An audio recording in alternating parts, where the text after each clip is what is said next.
So meditation, obviously, for me personally, meditation did one thing. That one thing was calming the demand in the mind, calming the noise in the mind. So meetings happened, travel happened. So a lot of, as my corporate career progressed, a lot more responsibilities. I set up the first cloud business. Again, very new business.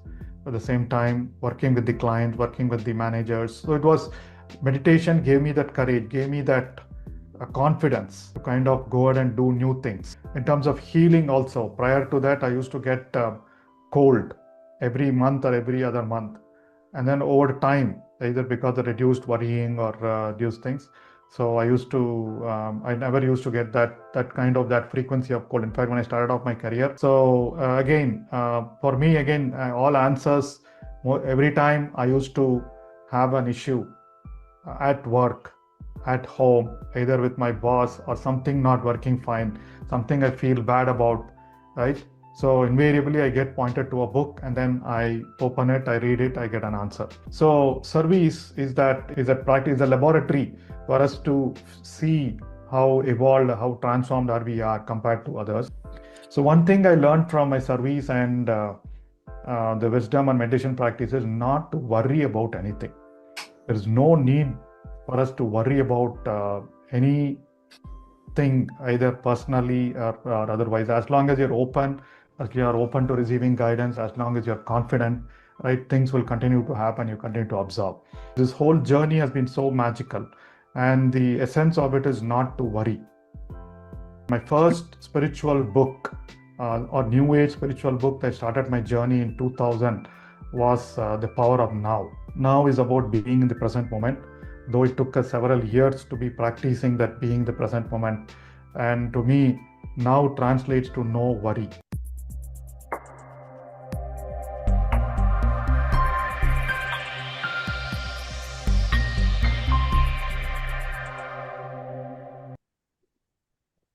Good morning, friends, and good evening, friends. My name is Aruna, and I am from St. Louis. A warm welcome to all of you for Day 3 program.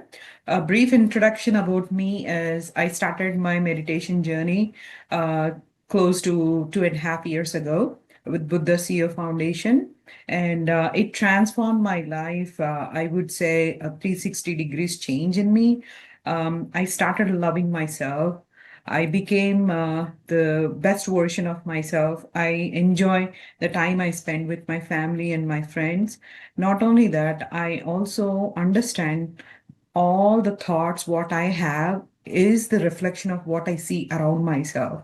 So, meditation has been a big instrumental tool in my life to enjoy every moment of the life. A simple analogy I would like to share when it comes to how meditation helped me transform myself is like if you have any electronic device or a phone, and if you know like it gets jammed or it is not performing well, all you need to do is empty some space. Just like that, you have to practice meditation, and that is what helps. That is what happens in your mind. It empties your mind, and when you have empty mind, you will have the you will receive more energy, and your mind actually works on the right things. It fixes the priorities, and it understand the reason why we are here and what is our purpose. And that is where your spiritual my spiritual journey started. And I'm so grateful for the Buddha CEO Foundation, Chandra sir and Vani ma'am. I'm deeply always grateful for you for starting this wonderful program. And there are people around the world who are seeing the same benefits like I do. And I would like to welcome Chandra sir for Day 3 program. Please take the program and let us enjoy. Thank you, Aruna Madam. Happy morning, dear friends and masters. Great afternoon and evening.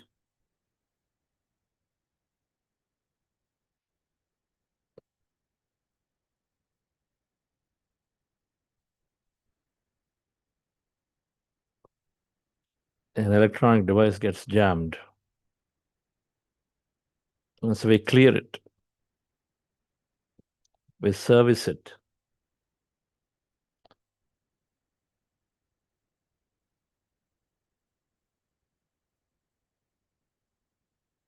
Meditation is that service mechanism to charge ourselves, to clear things, first of all, it's charging. Then second, it's clearing. After charging, it still gets jammed and you clear things. Then still doesn't work, you go and service it. There may be some erratic applications, unwanted thoughts, unwanted memories that keep bombarding us. They get dissolved.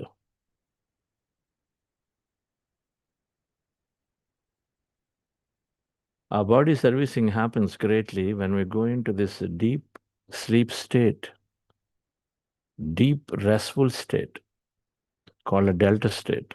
That's when body literally like a service center where if you take a vehicle, the wheels are removed, doors are removed, many things that are required to be removed and then worked upon and then put back is what exactly happens when a body goes into that deep restful state called delta, deep sleep that happens every day.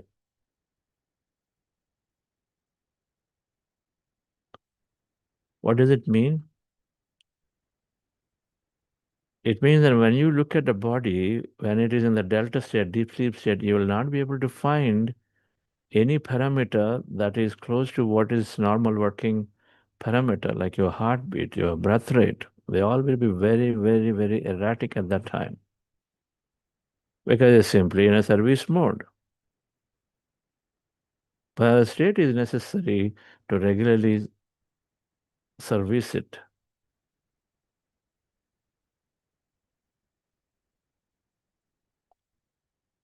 To fix the areas that require to be cleared, regenerate new hormones.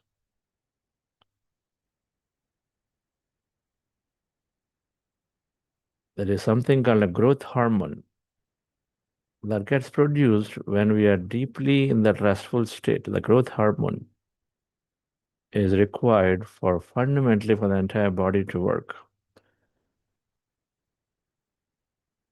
It's produced in deep sleep, in deep restful state.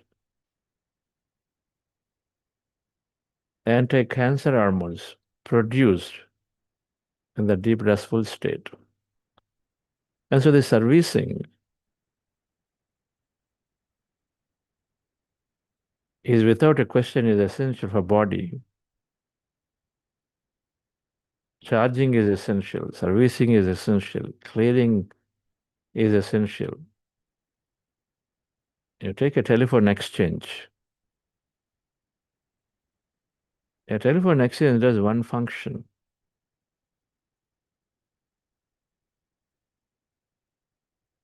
But then if you recollect the older telephone exchanges, you have junction boxes. That itself is so many wires go into it. It's nearly impossible to know what is where. Just in a junction box, you go to an exchange, all of them go together into that exchange. And they all, wire after wire after wire, is a big mess of wires are connected.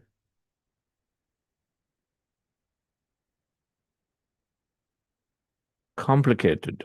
Now it does one function. Imagine our brain, which is driving the body, is like a mega glorified exchange of exchanges, so many things connected. They're called neural connections in the brain. Imagine a million times complicated, a billion times complicated exchange in our brain. It has cross connections everywhere. They're called neural connections. Between neurons, connections get formed. Billions of neurons doing trillions of connections, and all have to work beautifully. Careless handling messes up. Stressful thinking, which is equivalent to careless uses of the brain, is messes up, jams it. There is not adequate glue. That there is not adequate neural glue in the brain for these wires to rewire freely.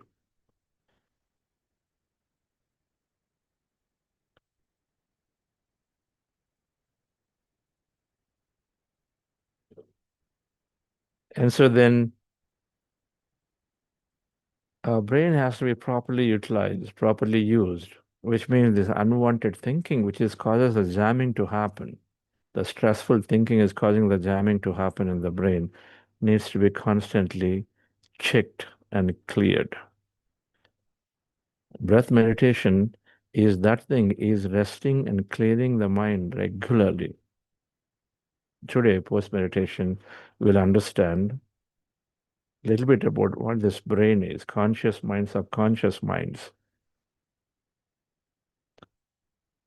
What the brain is: the limbic brain, and then the neocortex, which are the technical terms for the brain, and then mind mapped to the brain called conscious and subconscious, and what happens in meditation into these areas. So to understand that a little scientifically, we are on day 3 of this program.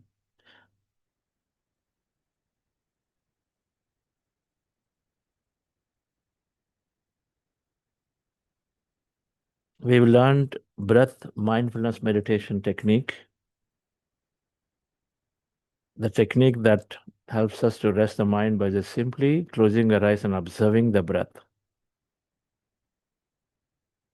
And this is where in this program, where we spend most of the time, whenever we have an opportunity, we go into that meditation to close our eyes and observe the breath. And so then automatically our brain becomes less and less of thought, and that's the way of clearing the stressful thought. We do that. Then we also learned a technique to elevate ourselves into a higher emotion. Pretty simple. It is just simply imagining to be doing something very enjoyable. Suppose there is Templeton tree, it has got a bunch of flowers, and you take that bunch and then gently just gently bring those flowers to your nose. Just take a gentle smell that gently. Just imagine that you're doing it right now, dear friends. So close your eyes and then bring up a bunch of flowers close to you that has good fragrance, and then see how do you feel. That's good enough. Heart elevation process requires such simple things to be just good enough to take that and feel. And then if you feel some feeling right now as you take that fragrance to you, then that's all it is. And just we do that a few seconds, then we are suddenly switching our emotion to something higher. And all emotions have a frequency. There are frequency of information, and so that emotion is called high vibration, high frequency emotion. A certain, and then frequency means energy. As the high vibrations have high energy, and that is doing something beautiful to our body that we learned yesterday, that there is a body and brain go into coherence. That means they all work together. What's coherence? Coherence means that if 4 family members coming together, while they recognize and respect that everyone may have a different view of thinking, but eventually they come to an agreement. Number 1, they allow everyone to express. Number 2, then as they go around and then they come to a conclusion that, okay, if they have to do something together, they'll come to and agree to a conclusion and then fully fall behind that decision. Without saying, oh, this is not my idea, okay, you go and do, I don't care. That's not coherence. Coherency means everything coming together, working in unison for the greater good of the whole.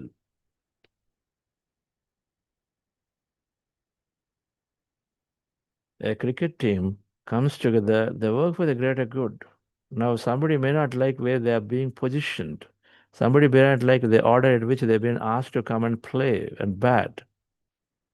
But then a decision taken in the dressing room, and so then they come together and then work as if it's one decision. That's coherence. And so the brain and body, and there are so many areas of the brain, and then so many areas of the body, they have to come together to work together.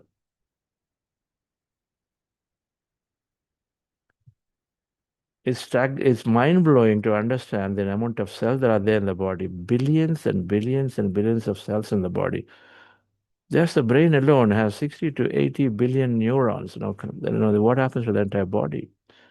Now they all have to come together, work together. Then only this body can function, I'm sure you agree. And so this coherence has to come. And so then the coherence happens when we go into a high emotion. This is scientific finding. When you go into high emotion, beautiful signal is going into the brain from the heart, and then brain is sending down the signals to the entire body through a mechanism called nervous system, peripheral nervous system. They're there everywhere. And so they send a beautiful coherent signal, so everything comes aligned. That is sufficient from a science perspective.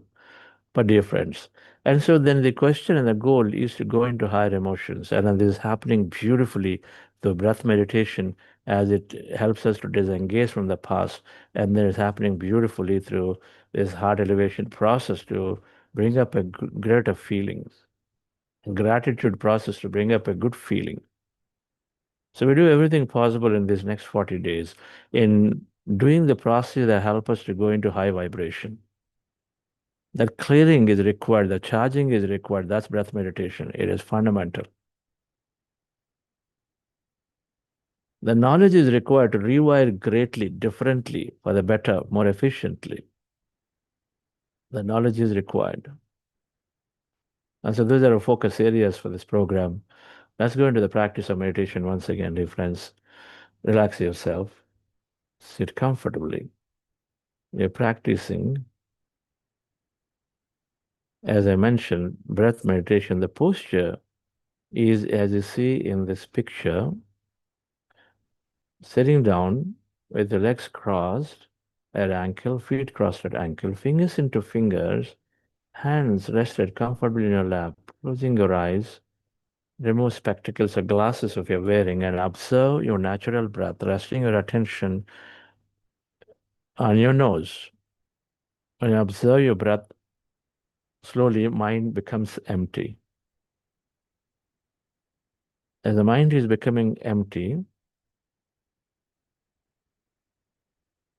you go into calmness, total empty states, and that's called energy states, where many things may happen. Witness everything that happens to you involuntarily.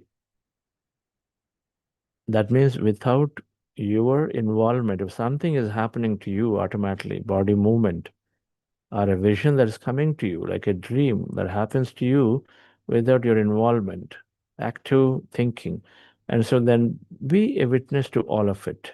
When that happens, when you are in this meditation posture, whatever happens is safe, and be a witness. In case you have thought and you know you are thinking, and so then bring your attention back to the breath and again observe the breath. This is called breath meditation. This is where we're spending maximum time. And before we go into this process, we're practicing heart elevation. Just follow my guidance for it. It's very, very simple. I just explained. And then heart elevation process for a few minutes, and then mindfulness meditation for a long time. Relax yourself with your eyes closed, dear friends. Relax your body.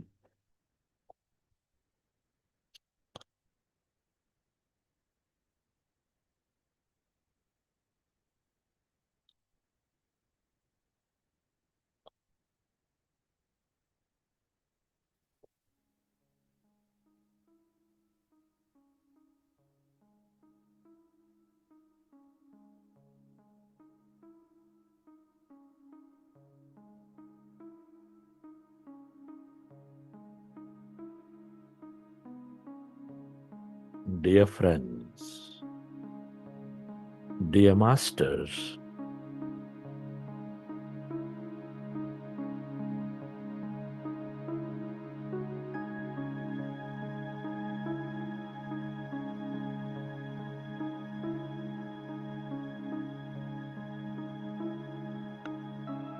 with your specs removed, eyes closed,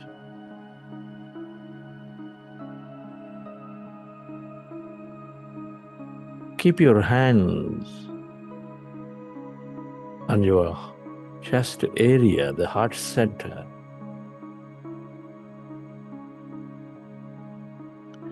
And with your attention on your beautiful heart,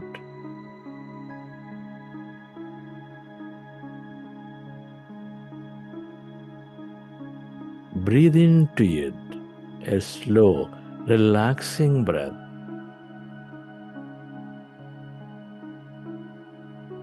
Bringing that energy, that attention onto your heart center.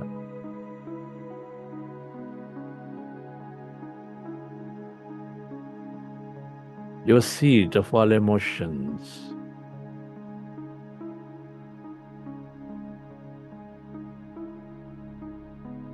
Which connects you to all life.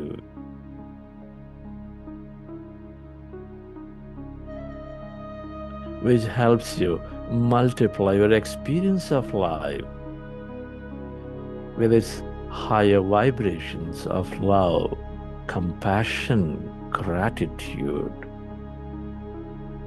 kindness.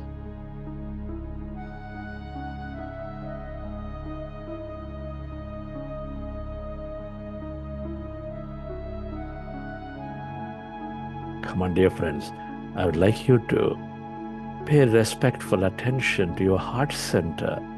Love it, dear friends. Breathe into it.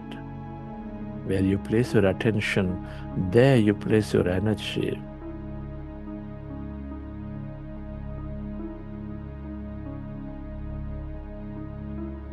With your hands or your chest area, feel it, connect with it.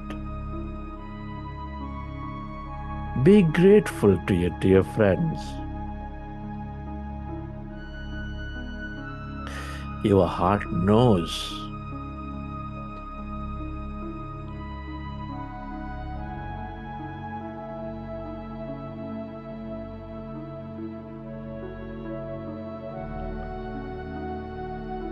And can you imagine of an experience that moves you into a higher emotion, higher vibration,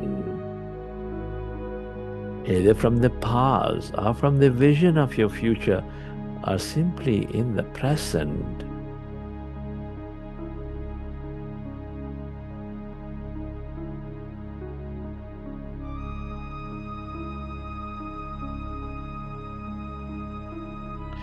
Be in that experience and feel that emotion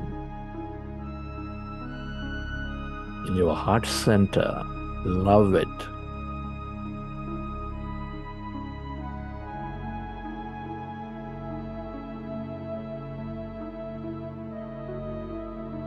And spread this energy to all those in need, to everyone, to everything on this planet, to help them elevate their understanding.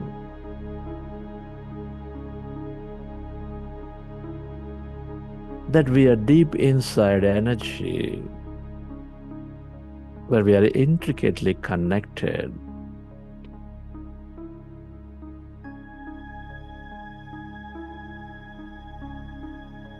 That we become coherent when we are in this high vibration. Feel.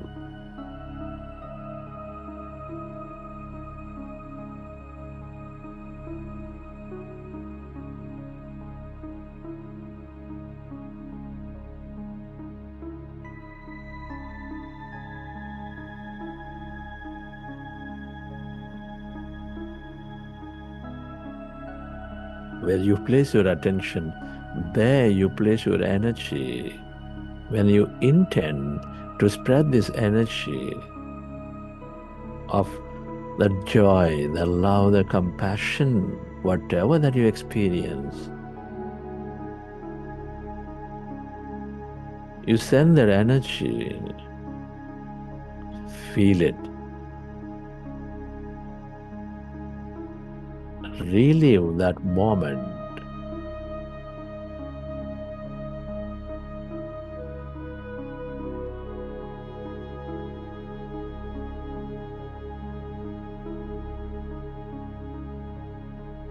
We are all deeply interconnected with no separation whatsoever in this field of energy. Feel.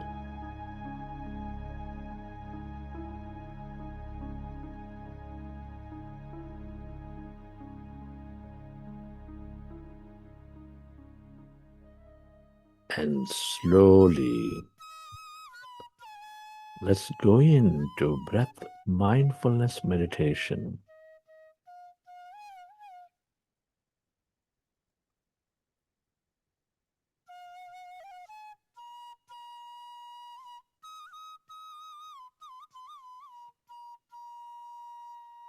With your fingers into fingers, hands comfortably rested in your lap, observe your normal, natural in-breath and the out-breath, dear friends.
We are going into powerful group meditation. Allow yourself to experience that calmness, emptiness, as you become one with your breath.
Allow yourself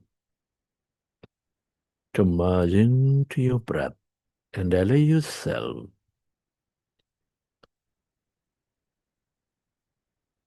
to merge into that emptiness, that calmness.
As our mind becomes empty,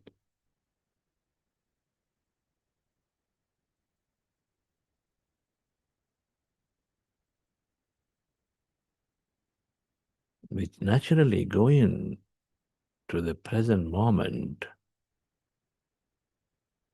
developing greater awareness, mindfulness. We allow our body to function at its natural best.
Become aware of the emptiness, that blackness.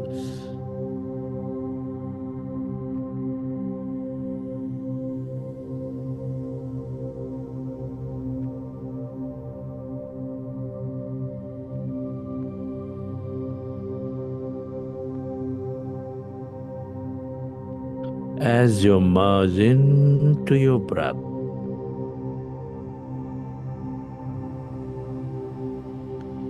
allow yourself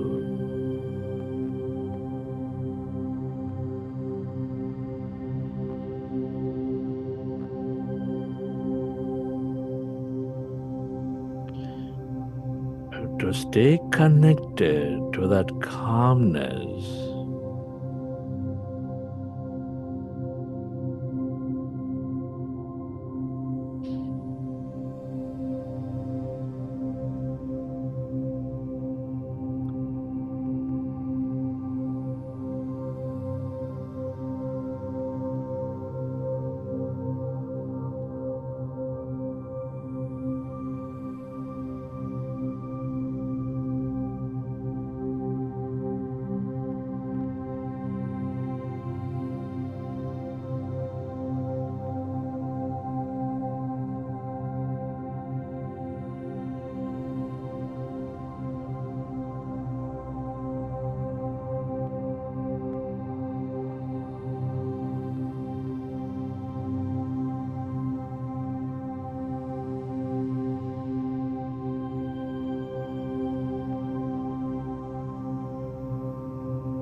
All emptiness is energy.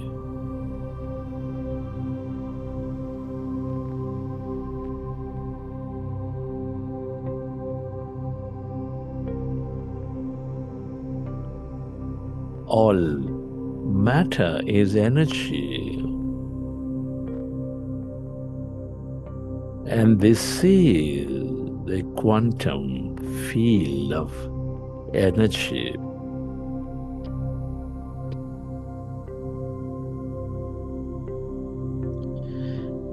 As you empty your mind of thought,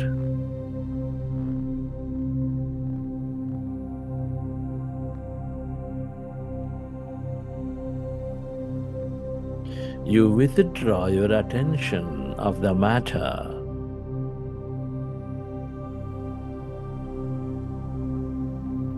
You go in to that emptiness, this field of energy, the field of possibilities.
Allow yourself to go into that emptiness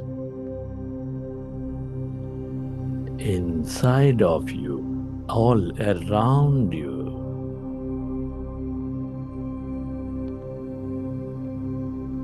This is that greater intelligence, your higher mind.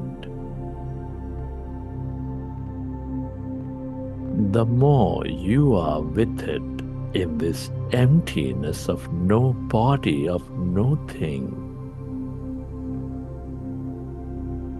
the more intuitive you become, the more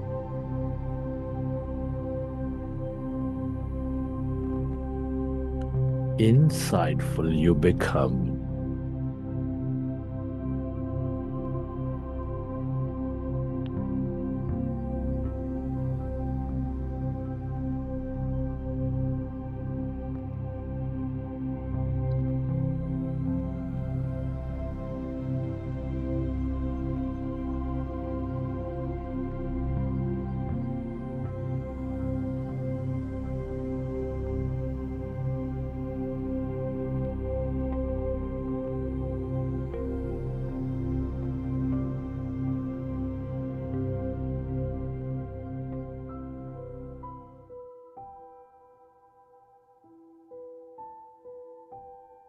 Friends,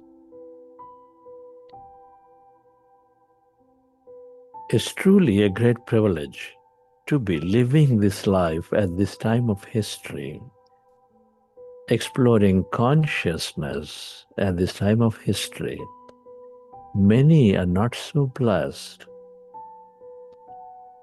Can you express gratitude to all things and everyone?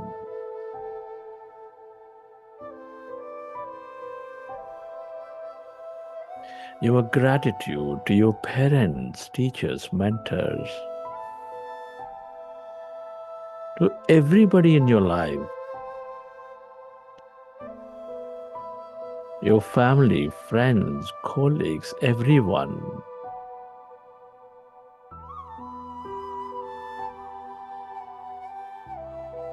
Be deeply grateful to this nature.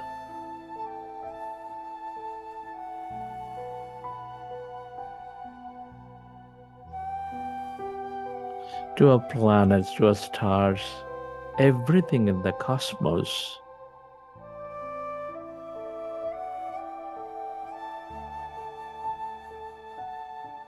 Your gratitude,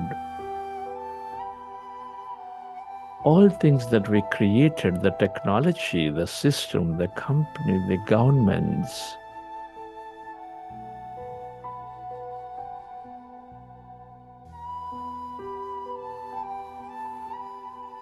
gratitude to your body, to yourself, add to this intelligent field.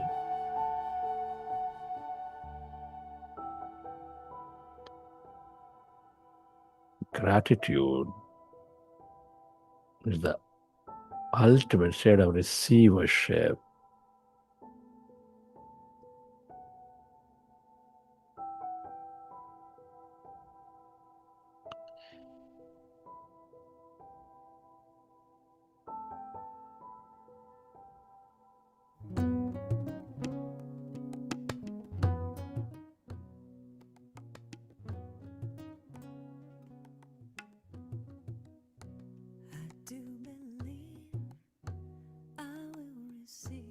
Relax your body.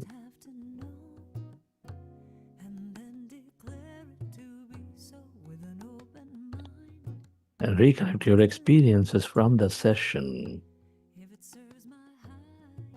And whenever you're ready, you can keep your hands on your eyes for 5 seconds and then open your eyes.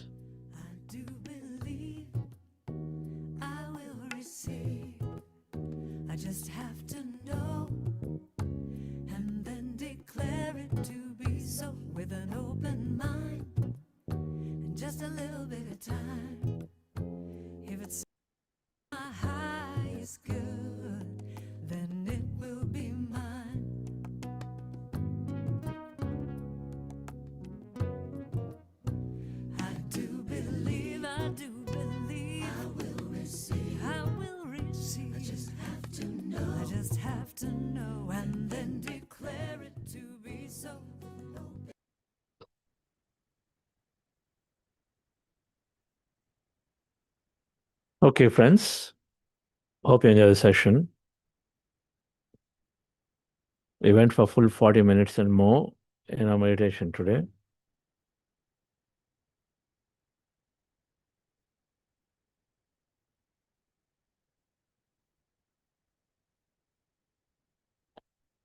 We'll understand science of meditation.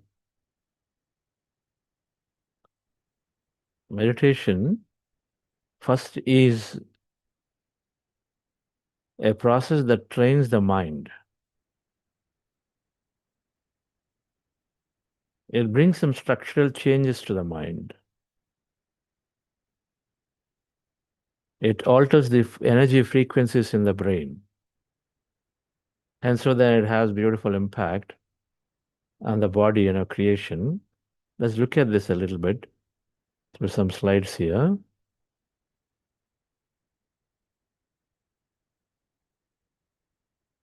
And before that, I wanted to explain a bit about the experiences that are happening in meditation.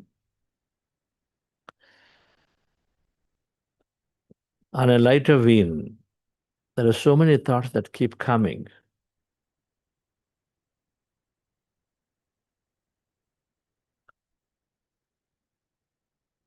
All kinds of thoughts are there which are telling us that, okay, now this is not for me.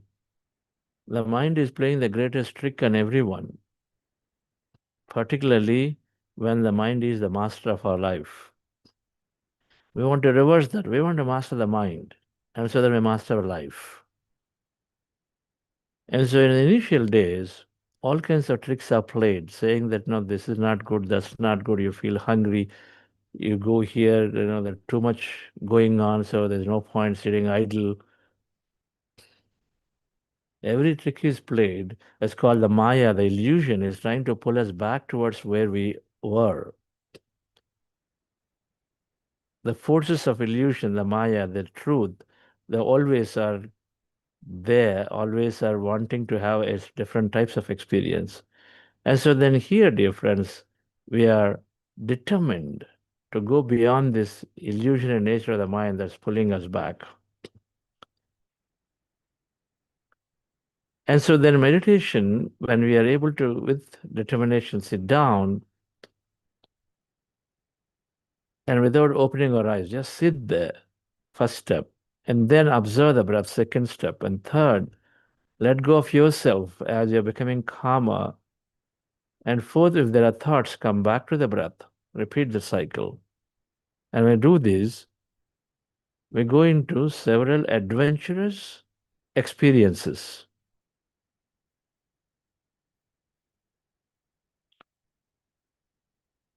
It's an adventure because your adventure, what is an adventure? When you go into an unknown is an adventure. When you go into an unknown, things that are not known to you, not clear to you, then you're doing an adventure. You start a new company, you're doing an adventure if it's something unique that nobody ever has tread the path. And so every meditation is an adventure because in every meditation we are stepping into the field of empty space, unknown, where you are emptying your mind, where you're transcending your body and the matter, then we are stepping into the field of unknown, that emptiness. And so many things happen. That emptiness is energy. I'll come to that sometime this week later as what is this energy, this quantum field of energy. But in meditation, as I mentioned yesterday and day before, in the last 2 days, that we may have several experiences. Lightness and heaviness of the body. And if any of you are experiencing this in the last 3 days, including today, or any day, just mention that in the chat.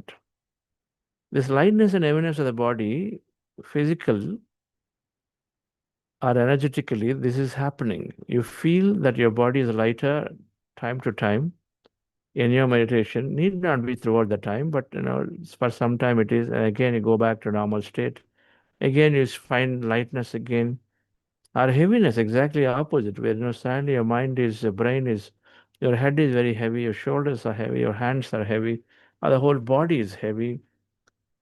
The body is drooping down, sinking down, down, down, or is slowly lifting. It's just stretching up, stretching up, stretching up. You'll find that. Suddenly it rises. Please open the chat. We are not there. All right. To everyone.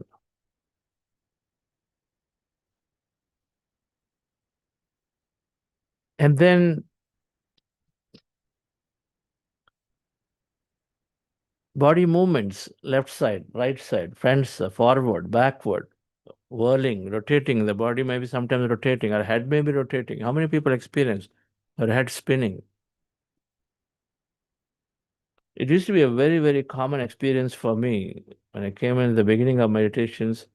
And of course, even now, body, that movement is there, that gentle vibration is there, going left and right. It happens.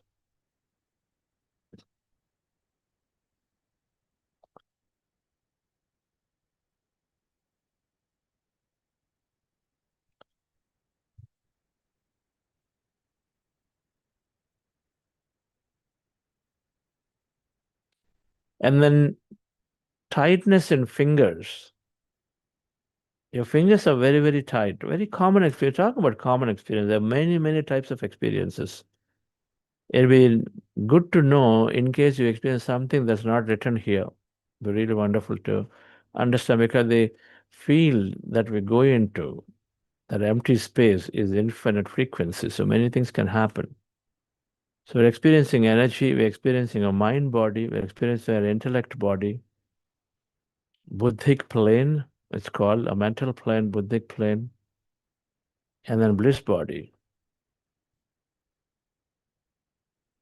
All of them in meditation. So there is sudden tightness in the fingers. The hands become fingers become very, very rigid, strong. You can't open, sometimes you can't open, you have them very hardly locked. Or sometimes they're completely dissolved, you don't even find them at all.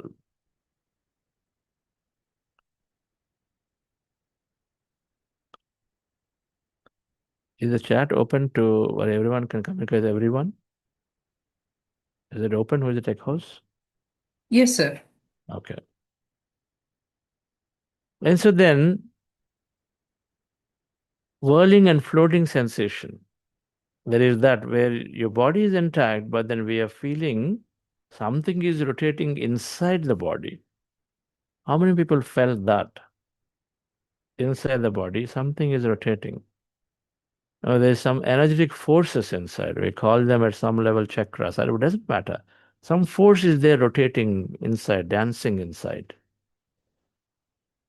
You know it, you are there, but something is, inside, it is coiled up, doing something there, some kind of rotation, dance movement inside the body, not the body, actual body. And then you have a feeling that there is this floating sensation that you are floating, like a balloon slowly going up or floating somewhere. So you also feel that you're floating. Sometimes you're floating and then you are not able to move your physical body at all. Your physical body seems like is practically no life. You are not able to move anything, and then you also are floating somewhere, seeing yourself potentially. Did anybody feel that?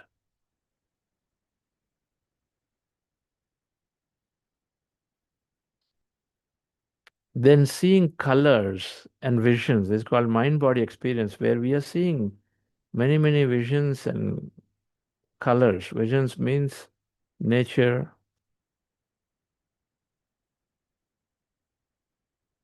people, places, things, objects, inside animals, angels, many, many things. Are your notion of what God is, are your favorite deities, your family deities, all of them can be seen.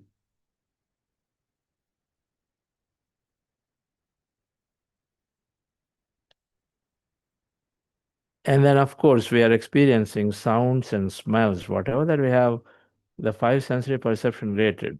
We experience touch.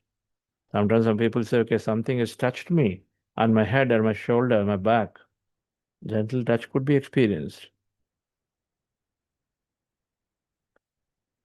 And then we are also experiencing some deep feelings, deep emotional states, blissful, peaceful, absolutely calm as ocean. When there is a cyclone goes off, and then it becomes so calm, you feel that tremendous calmness in you sometimes, and you feel like you don't want to come out of this because it's so good.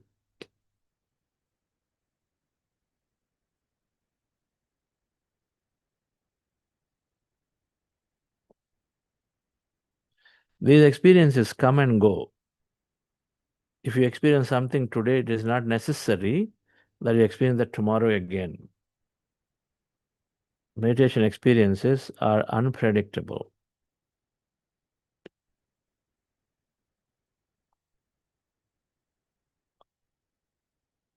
All of you, when typing chat, by default, I believe it's set to hosts and panelists.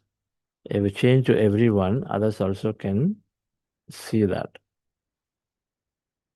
And so, dear friends, experiences come and go. They're not predictable. That means they're not linear. That means two things: not predictable, not linear. And they're very unexpected. Unpredictable means what? Today it may happen, tomorrow it may not happen. You can't predict it. You may experience something today for the next 39 days, you may not have anything at all. And you feel like, am I doing right or not? Always doing right. Meditation experiences, like dreams, can you predict dreams when you get or not? Can't. Are like that. And non-linear, that means if you got 3 days of experiences, it doesn't mean that fourth day is going to be bigger and bigger. Linearity means, the way we are used to in our world, everything is linearly growing. If I have 2 years of experience, I get some increment. 4 years, I get little more increment. 6 years, I get little more increment. Linear. And non-linear means it may not be linear. And you may have like 4 days a lot, and then next 10 days nothing. Or you have great experience, but you feel like, oh, blissful, grateful, joyful, this, that, all that. And then suddenly you may have like a very scary experience. That's not linearly growing if you feel that way. But experiences are non-linear. They need not be always appear to be growing, growing, growing, and more. So meditation experience difference, however, do happen. Because when you withdraw your senses inward, and one of the sessions in this program, maybe we'll cover this Patanjali, 8 limbs of yoga, Center to Meditation, our coach program, covers a lot of this in detail. Technical matters, many of them. But then when we withdraw senses inward, pratyahara it's called, and we drop the thought. When you drop the thought, you drop the form and you drop the time. You drop the form and time because thought is always about something in a given time frame. Either it's a past or present or future. When you drop the thought, you're dropping the time. You're dropping the form. Form is matter, so it keeps you bound to something here. And so when you do this, senses withdrawal and then form dropped or time dropped, and so then we are a time and space being here on the planet. And so when that is dropped, and so you suddenly are losing your material experience, and so then you are what? That matter is gone, so your energy. And so you're in this energy experiencing that emptiness and energy called quantum field. And so then all of these experiences, that energy is infinitely potential. So we have many, many experiences of this nature. Somebody said here, I cannot explain what I experienced something today. It happens. We lose words. We don't have, because the words are only a limited, explaining the limited things that we have ever understood. And what we have understood is 0.01% of the whole thing, because all our attention energy is around the matter that we experience. It's 0.01% of the whole existence. And so we will not have many times words to explain the intense feeling they may have, the vision they may see, or whatever that we're going through as an experience, dear friends. It happens. If it happens, that means you're deeply gone into a meditative state. Congratulate yourself. Those who do not have experiences does not mean that you're not having good meditation. Like I said, it's random, it's not predictable, so it can happen, may not happen. Not having experience does not mean you're not good at meditation. In my case, when I came into the meditation, every now and then I used to have an energy experience, but not otherwise. For months and months, I'll simply sit down, and then after 30 minutes, 45 minutes, you just get up, and then meditation is over. So not feeling any of those energy experiences and feel like, okay, what's going on? It is a concept. There are stalkers and there are dreamers concept from shaman masters to understand this. So many people are stalkers. That means they don't get any experiences and it's just fine. But then why should I do meditation? You're not doing meditation for experiences. I want to be very, very clear. You're doing meditation to benefit from it, to see where your health improvements, your intelligence improvements, your emotional intelligence improvements, all of that, your manifestation abilities to improve, your ability to comprehend truth increases, all of that. So life becomes better. Experiences happen, they're transient, but they also give messages at times. But when people don't get experience in meditation, get the same through their day-to-day wakeful life, what we call direct knowing. You have sudden download of information, solutions into you. That happens effortlessly.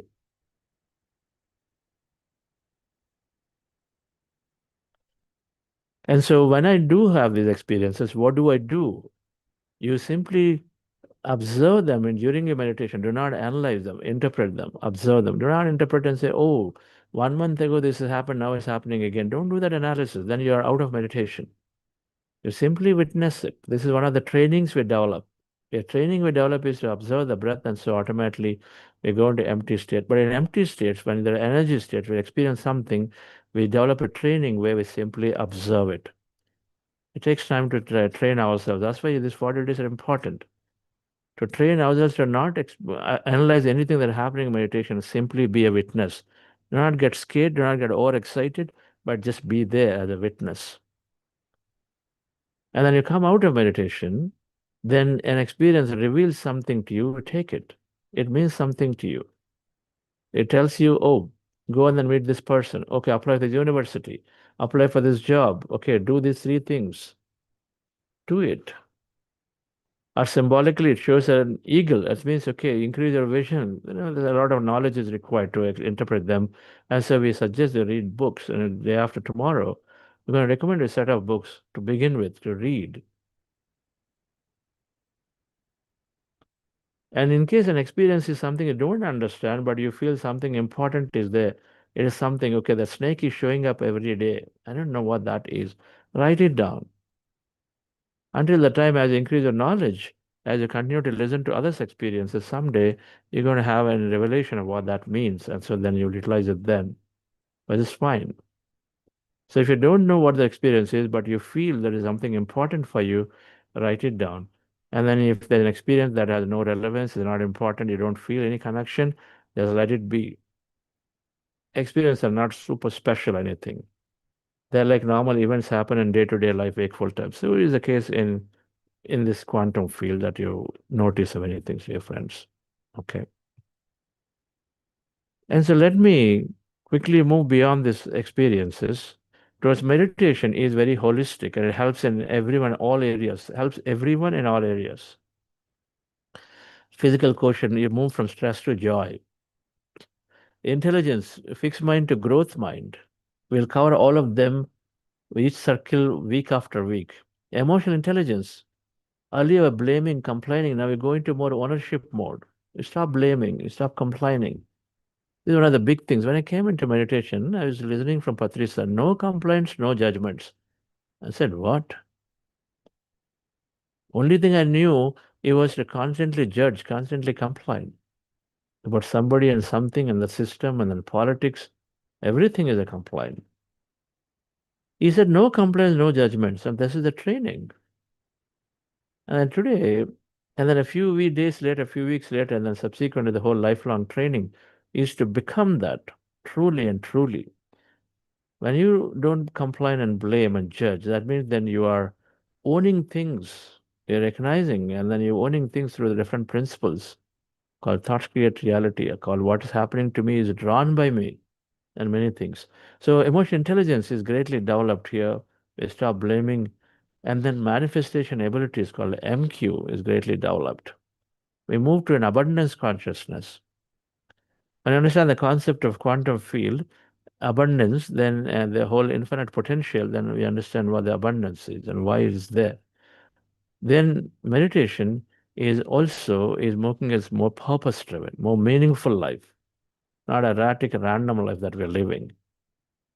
Many times before meditation, the only thing you know is that, oh, I have to settle, I have to get a great job, I have to earn a lot of money, I have to buy homes, I have to get my children married. Oh, I don't have kids, then I think there's something fundamentally wrong with me. This is a poorer understanding you have, or one type of understanding.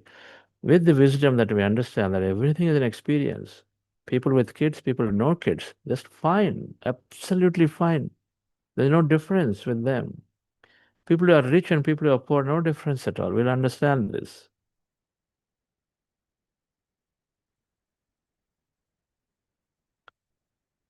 Then we become more meaningful. We only look for what is a meaningful action, meaningful experience that seek. What should I experience in life? Is all it comes to, dear friends. And so that's called spiritual quotient. We'll understand that as we go along. And so then it is very scientific process and trains the mind. Meditation nurtures the mind as the first step. And so the mind is full of limitation, many beliefs and perceptions, like an elephant tied itself in its mind that it cannot release. I can't do it. It's not possible. I'm so stuck up in life. People are just not letting me do things.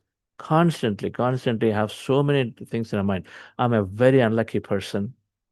My body is good for nothing. It does not, heal. I cannot digest at all.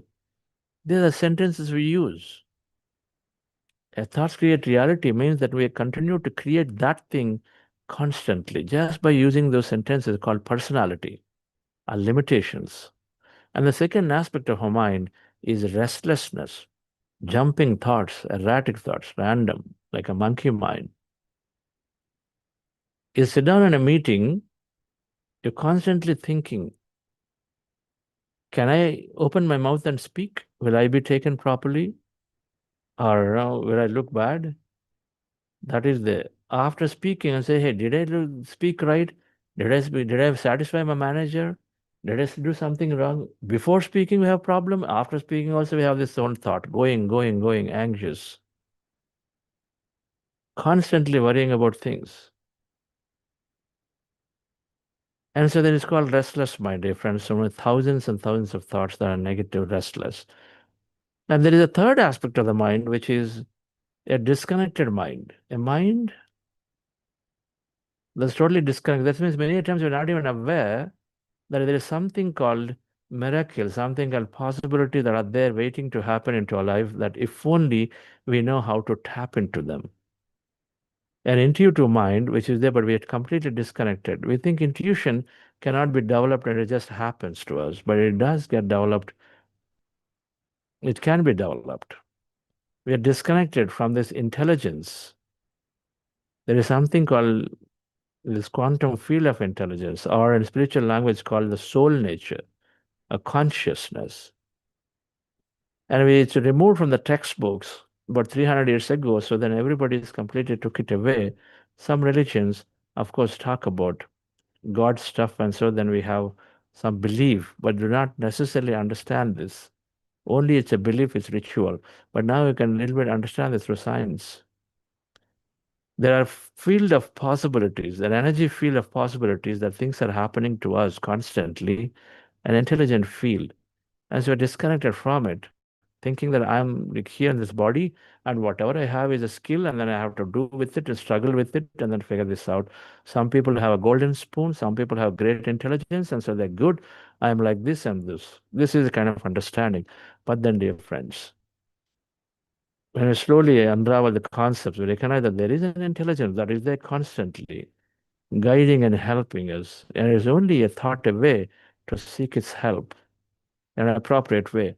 And so then we bring that connection back. And all of these, dear friends, are represented and trying to be mapped into your brain. The subconscious mind, or the limiting mind at the bottom, is the subconscious mind, is fully conditioned mind. It's into the body, the feeling center. The conscious mind, which is a big part of our brain called neocortex, in that there, the neocortex here, the conscious mind, is the thinking brain. But the thinking is, completely here, there, negative, repetitive, and all that. The conscious mind. There's a mapping to the brain back now. Mind is brain in action. Brain is a tissue. Mind is thought. Thought is energy. And so that energy signal is coming into the brain to have certain things happen where some neural peptides produce, and so that goes into for us to have an action, for an experience in the body. An experience in the body as an emotion goes back into the mind as a feeling center that it interprets, and so then collectively we have an experience. That's all it is. It's an experience. You can tell this. What is a good experience? Somebody is not so good. Somebody has what is right is not right for someone. You have a different feeling. It's all based on an understanding. So, dear friends, the mind mapped into the brain, the big part of the brain is called neocortex, is conscious mind, is fully negative thought, repetitive thought. Subconscious mind is little small brain in the middle of the brain, that yellow color thingy, is called limbic brain, it's a feeling brain, belief driven. And then there is one mind that also called superconscious mind, which is the entire field around us. All that emptiness around us, everything that exists, is the field of everyone, the mind of everyone, is where the intelligence, we are completely disconnected. We don't even think that anything like this exists. And all of them are deeply enhanced when we practice this meditation. We also understand the wisdom around it. And so then this whole practice in our 40-day program is about giving us practicing meditation and then practicing wisdom, learning wisdom. These two are important. Then they shift the mind, they change reality. They connect us to that disconnected intelligence, and so they change our reality miraculously. Are you with me on this so far? And a few more minutes, and then we conclude. And so the meditation, going a little bit into the subconscious mind. And so in here, you draw the brain picture a little differently with an analogy of an iceberg. And so the subconscious mind, which in the previous picture earlier was shown as a yellow color small thing in the center of the brain, and that is here representing as a big part of the iceberg. So even the subconscious mind is like a small, tiny lemon-shaped brain piece in the brain, in the midbrain, but it is like an iceberg, which is below the water is a big part of the iceberg. So that's what is driving 90% of our daily life activities. Beliefs, your routine thoughts, feelings, behaviors, attitudes, beliefs, they all are sitting there.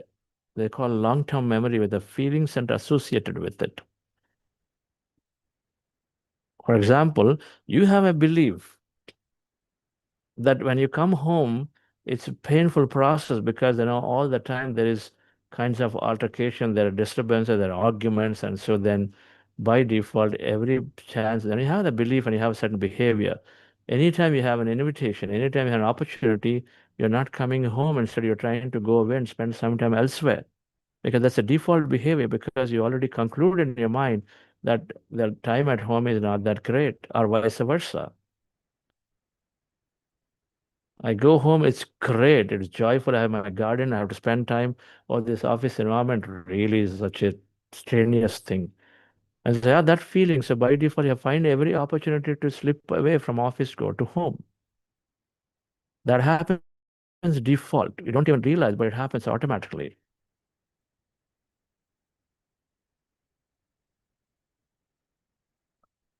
Subconscious belief are driving as automatically default behavior. It's like, you're driving a car, your default behavior is there. You're braking and then you're going automatically without even realizing your traffic. You automatically stop, you turn.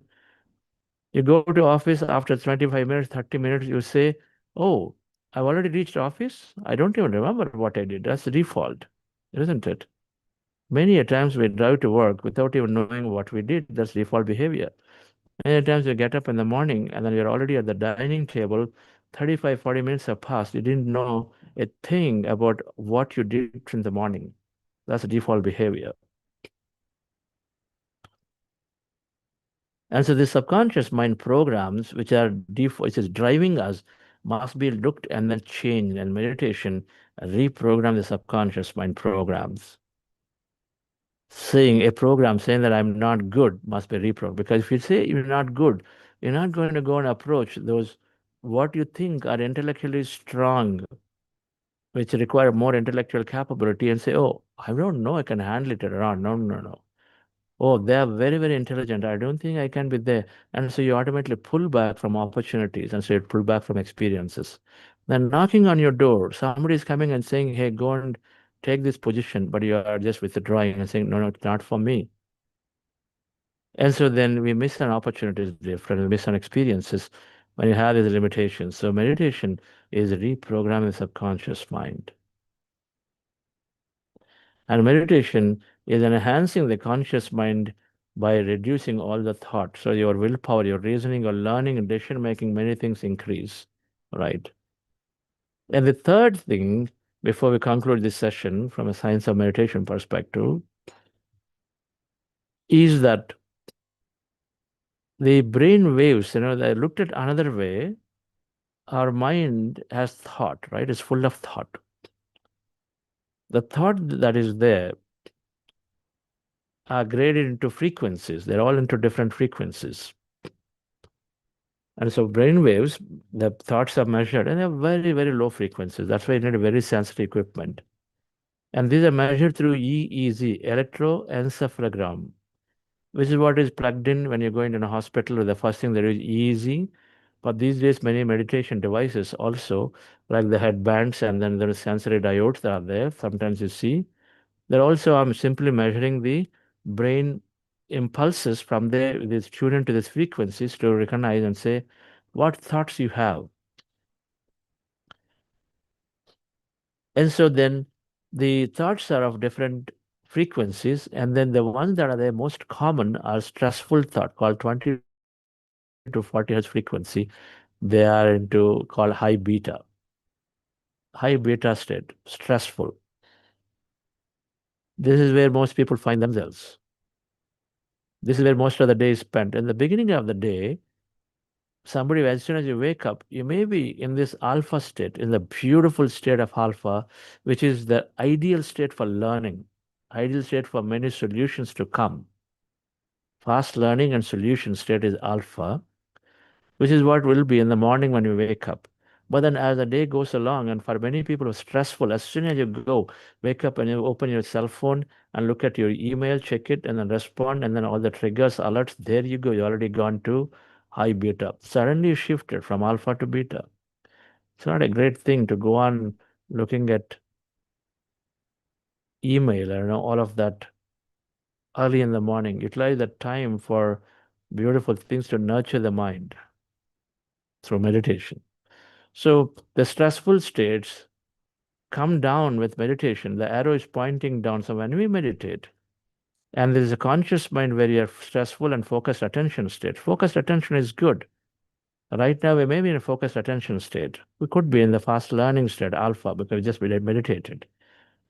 And so the state, and then so the beta state, which is a normal daytime state, where we are focused, and so they are doing good in meetings, and we are doing some good work. A lot of things we are doing, right? Focused attention. And you are attending, then you are creating actively. Because where you place your attention, there you place your energy. Your creation is happening there. If you're attending very well to what you cook, of course, that's going to come out great. Focused attention, simple. And so when you're attending to a document, when you're writing, of course, you write it with less mistakes. You know this. And so focused attention state is great, but meditation, this is where it becomes sweeter. Now it moves us into a fast learning state. Attention is there, awareness there, but you're also going to speed learning, an alpha state. And your brain waves frequencies are only that much. That means you drop the high beta waves, those thoughts, and then you come into an alpha state frequency where you are in a absolutely slow down mode, a calmer mode, and so your learning is intense. Many of those thoughts that are there unwanted have dropped. That analytical mind, which is also constantly analyzing what you learn. See, when you're learning right now, you don't need to analyze. You don't need to. You might have read this somewhere. Now go into analysis and say, what did I really learn in the last conference? Now, is he saying the same thing? Now, by doing so analysis, you miss the points here. As the analytical mind should be dropped while you're learning, and so then afterwards you can synthesize. And so meditation is helping us to drop the analysis and be in that receiver mode. And so that's when we learn a lot faster. You learn full. Alpha state is that. Its solutions come to you naturally. If you're analyzing everything, so you're dropping that thing is said, you're connected to that intuitive mind intelligence, which is sort of constantly giving you some additional understanding comes to you. And those things will start coming when you are meditating regularly and you go into this alpha state. Now, with theta state is where you become quite intuitive. You become very creative. It's not only for some artists, singers, and musicians are that they have specific skill. They might have started with that, but everybody can develop the creativity. Everybody can become a great inventor. Discoverer by just simply looking at analyzing and contemplation. Everyone can become that with meditation. It's not just for a few, select few, but creativity. Everybody, without an exception, with regular practice, become creative, innovative. That's why meditation is so good, important for organizations, because if organizations thrive on innovation, then they must implement meditation. Healing is where your body heals deeply. And this is the state I was talking about. Deep sleep state is a delta state. When you go into meditation, you go into this state. And so then people find themselves a little drowsy because they're going into this deep sleep state called delta state. And this is the state where body heals. Read a book called Mind to Matter, and then a lot of things are explained about what happens in this delta state very clearly by Dawson Church, Mind to Matter. And then last thing, dear friends, with meditation, we go into this peak performance state called gamma waves, which is where brain circuits get rewritten significantly, intensely. It's like a heightened experience of an emotional experience that happens where you record that so deeply, and a gamma state is where you're a peak performance state where you are going into these states.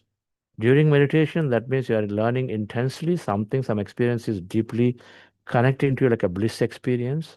Or outside meditation, you slip into these states. Now, these states not only happen in meditation, but you go outside. We regularly practice meditation. A person is generally hovering below the analytical mind state and a fast learning state, theta state, delta states, and sometimes they go into gamma states. Wakeful time, you're generally in alpha theta states and gamma state as well. Delta, rarely you go, that you go in during meditation. And delta is a deep sleep state. And when you sleep, you go into slip very quickly. So meditation has this great side benefit of having sleep benefit significantly. And many things we'll understand as we go along, dear friends. So thank you very much for your time. And it is a tool of transformation. We have facilitators to be introduced today again. Yes, sir. We have facilitator, sir. Would you like to take some questions before facilitator, sir? We will,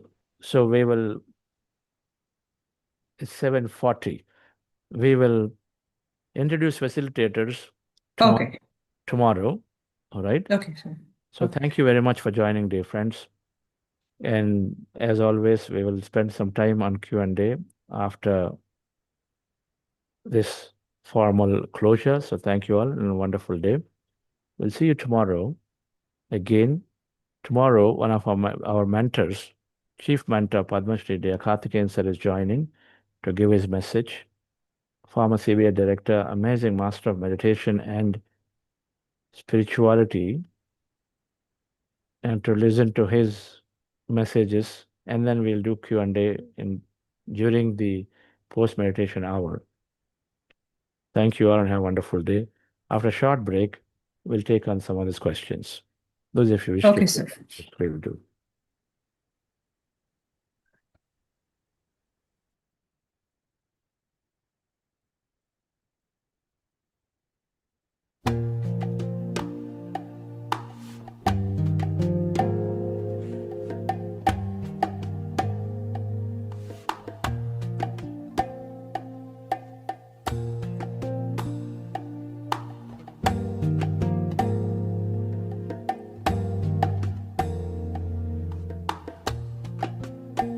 I see the beauty in you.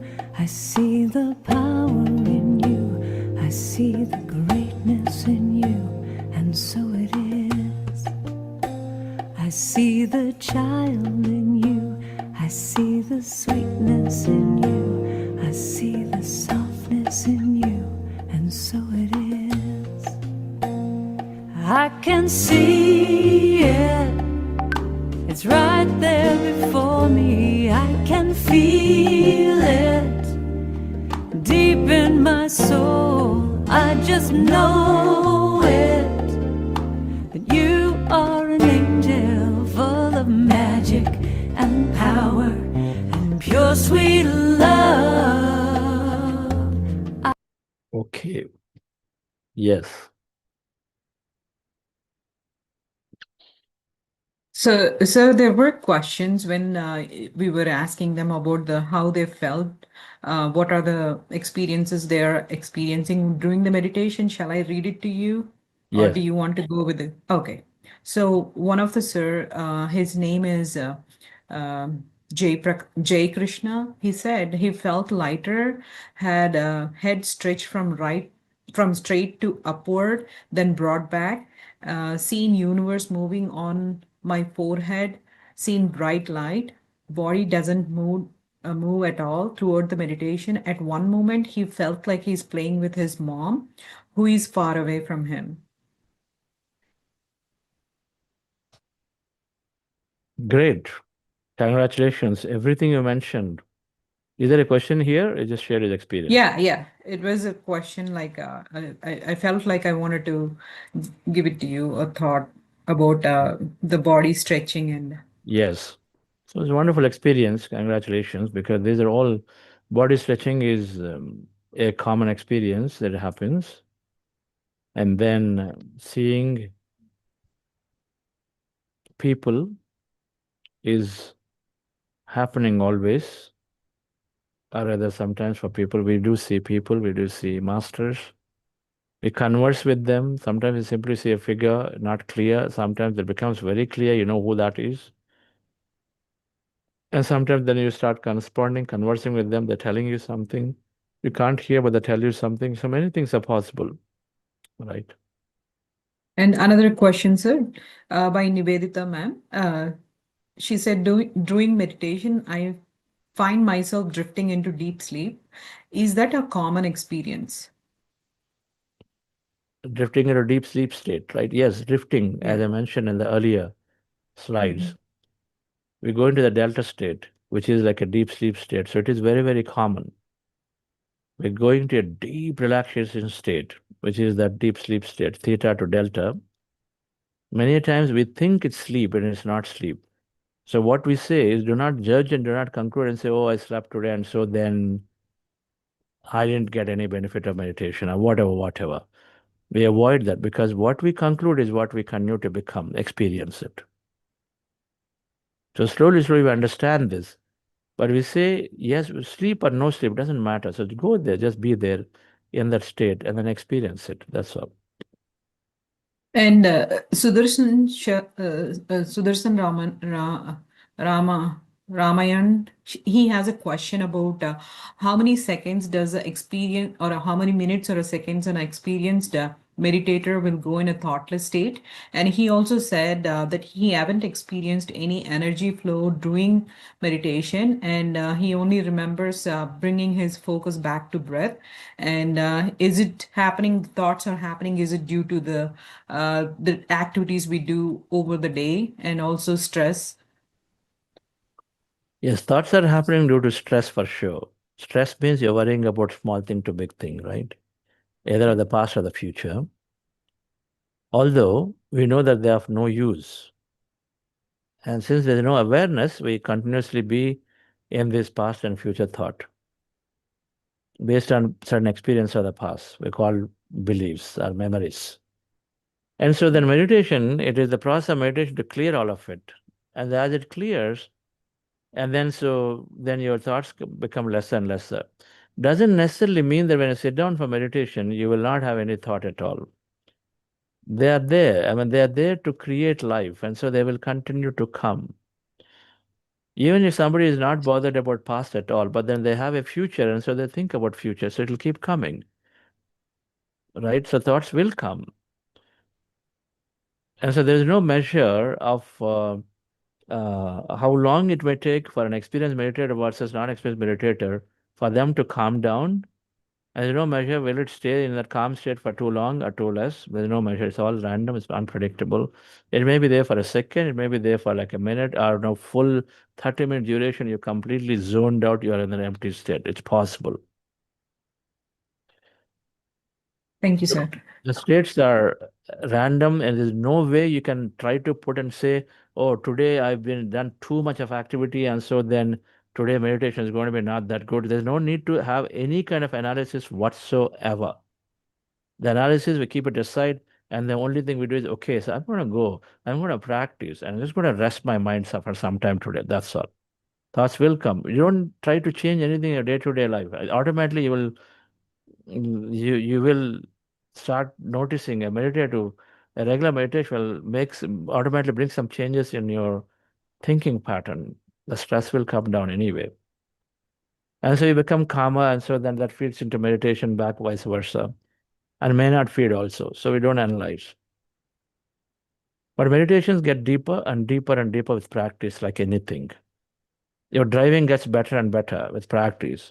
Your singing gets better and better with practice. And so is the case with meditation. Yes. And we have a question from Percy Todiwala. Cannot seem to find the ideal reference point on the nose. Mind seems to be more focused on finding the reference point rather than the breath. Continue to try. So do one thing. See if you can find, when you put your finger, you will know that generally there's breath coming in and going, right? And so instead of putting your finger, try putting your attention there and notice. Now, if you didn't find anything, just put your attention there and then observe that point there, what happens. If you're not able to find breath, and it is a problem for some initially, we're not even able to find the breath because sometimes the breath is so shallow, and so then you don't find it, right? A longer breath, people who are breathing, let's say 10, 12 breaths per minute or even lesser, they have very long breaths and heavy breaths sometimes, and you can find it. But then shallow breaths is difficult to find. They come and go, right? But it's okay. So train yourself just by, try here, and then just at that point, observe.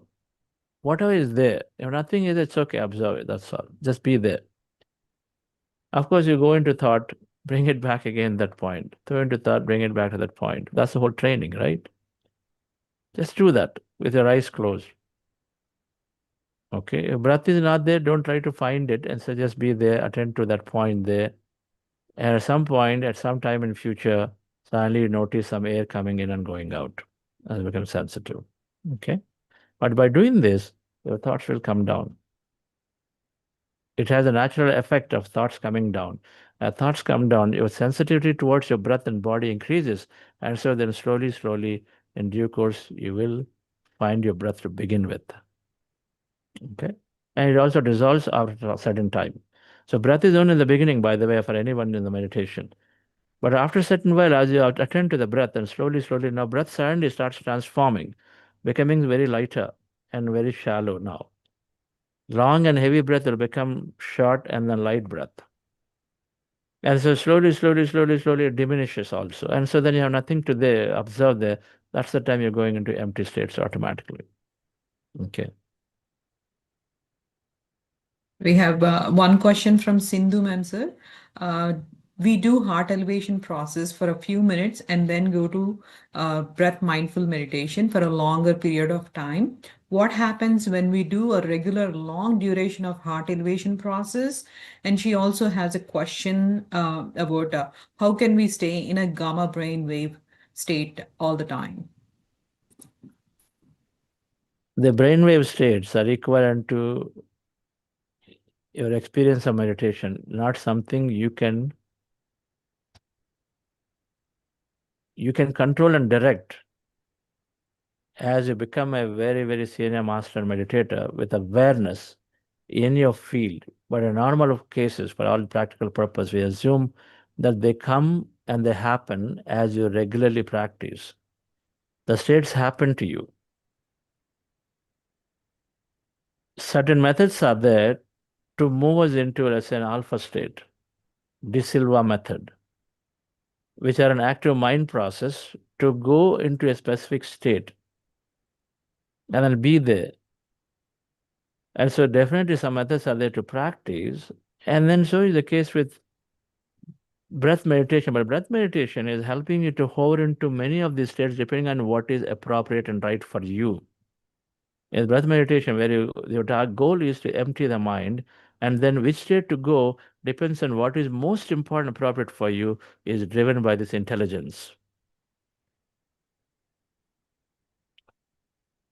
And so, Yes, sir. and so, what is the first part of the question? Something was that, yeah. Uh, How long, yeah. if I continue in the heart elevation process? Now, see, heart elevation is an active mind process. That means you are in the mind. When you're in the mind, you are in a beautiful high energy and emotional mode, and so then great coherence in the body, great physiological benefits are there absolutely. It's like a person who is always in a constant laughter state, right? And so then joyful, and so then many cells are upregulating the genes and then producing new protein, and a lot of research is there when you laugh, and then so multiple many genes are upregulated. 15 genes get active, or so and more. And so it's like that. Your body physiologically is getting better and better by being joyful and happy. But with meditation, the thing that you miss then is in meditation where you empty your mind, and so then empty your mind is when you're connecting to that intelligence. So you're downloading frequencies, information, tuning into the your intentions, so the quantum field response, tuning into intention, necessary action that you need to take, and so then all of that is not coming. When you're constantly, only thing is you are just in the mind. So you have to empty the mind. You have to go into the field, you have to activate your ESP, extrasensory perception, to look at all the field and then receive. Okay. So a short process of heart elevation, a long process of breath meditation we do. Now, heart elevation necessary is not necessary for those who are really great practice of meditation. Now, is it good? Of course, it's good. Sometimes you want to have some nice visualization, nice gratitude, nice. There's a process that you do at will. Okay. And so in the beginning stages are many people who come on different kinds of work experiences, sometimes have a stressful experience, takes a little time to settle down. And so then we put in this heart elevation, so it sort of brings you back into a more alpha state. And they start with breath meditation. That's why I introduced this in our meditations. Patriji did not have a heart elevation. He directly always started with breath meditation. Okay. One last question, sir, from Ajit Kulkarni, sir. After the 40 days training, 40 days program is over, how much meditation time is good enough on a daily basis for a consistent practice? What hour of the day is good for practice? And also 2 sessions daily, morning and evening, is it advisable? Okay, so meditation, any amount of meditation can be practiced, no problem, no side effects. This meditation. Any time of the day is good. Any place is good. Right? And so any time of meditation, any place is fine, and any amount of duration is fine. That's from a theoretical perspective, and then many of our masters continue to do it. And then, in fact, every full moon we have a 3-hour meditation, full moon night. Sundays we have a longer meditation, 75 minutes or so we go in. So meditation duration is no problem. Now, but however, what is that many are practicing and then following? And that has no relevance to what you want to make it to be, but many people are doing in the morning or in the night. Great time. And so when you wake up from the sleep, you're already in a night meditative state of alpha. So that's the time to slip back into an emptier states again. Easy, becomes easy. So first thing you wake up in the morning, if you make meditation be your habit, it's great. You are essentially giving attention to that, that deeper intelligence in you and saying, this is most important. You're signaling your body and you're signaling yourself that, okay, this is most important, is to nurture all my body. So first thing in the morning, people wake up and then do, even if it's 10 minutes, 15 minutes, 20 minutes, and if you get your full dose of 40 minutes of meditation, is great. Some people are doing in the night time, where they're before sleeping, they also sit down and meditate. Well, basically, whenever there are no distractions. So you can practically space it out depending on when you are. Some people go to office, your office encourages workplace, and then you sit into a conference room and meditate. Why not? Right? No disturbances, nothing. Depends. Did I answer our questions? How long a duration? Youngsters, shorter duration is good. Adults, longer duration. Senior citizens, more duration. Basically, every year of life accumulates a lot of things in general. Exceptions always apply. So if you fall into a bracket, don't mind this. Exceptions always apply. But however, every year of life accumulates so much that we call unwanted stuff, junk. And so you got to clear that. And so the more longer we go to clear and clear and clear. So there is a rule of thumb that Patrizi gave, 1 minute per year of age.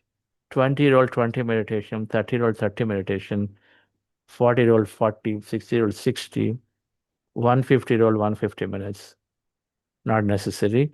And so we are generally recommending for youngsters. We have a youngster program, less than 30 minutes of meditation. And here we're doing about 40 minutes on average, 40, 45 minutes of meditation. And some people go to an hour of meditation every day. Okay. Yes. So we have some announcements, sir.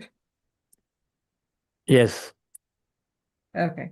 We are going to share with the participants on the Breath Mindful Meditation book. I think it's going to be in WhatsApp group. And also we have a personality assessment is going to be shared in WhatsApp group as well.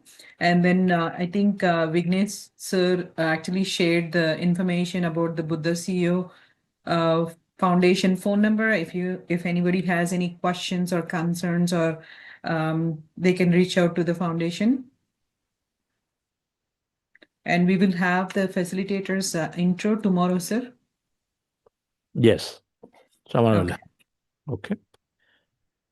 Okay. So thank you, dear friends. That book, Breath Mindfulness Meditation, is a short guide. It's everything that we spoke today about practice and how and when and all of that is beautifully mentioned in it. Please do take time to read. It's our clear and sincere intention that you benefit maximum from this program. And so what you're hearing, a lot of those things in the first week are recorded in that book. And so it's a great read. It's worthwhile to print. It's about 50 or 40 pages, and then worthwhile to print and read it. And of course, we will always be able to facilitate to ship some books to you if you'd like to get in touch with a facilitator in case you want to gift or keep for yourself.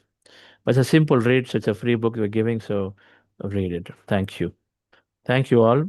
So we'll see you tomorrow again on this 4th day of this 40-day practice. Thank you. Thank you, everyone. I see the goodness in you. I see the wisdom in you. I see the strength in you. And so it is. I see the joy that's in you. I see your light shining through. I see the love that's in you, and so it is. I can see it. It's right there before me. I can feel it deep in my soul. I just know it, that you are an angel full of magic and power and pure sweet love. I see the grace that's in you. I see the courage in you. And I see the heart that's in you.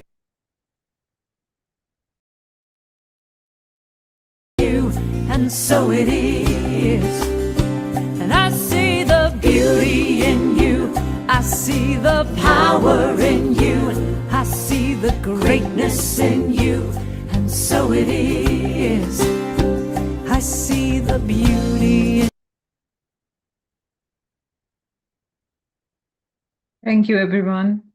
Please reach out to your facilitators for all the other unanswered questions. Thank you and see you again tomorrow.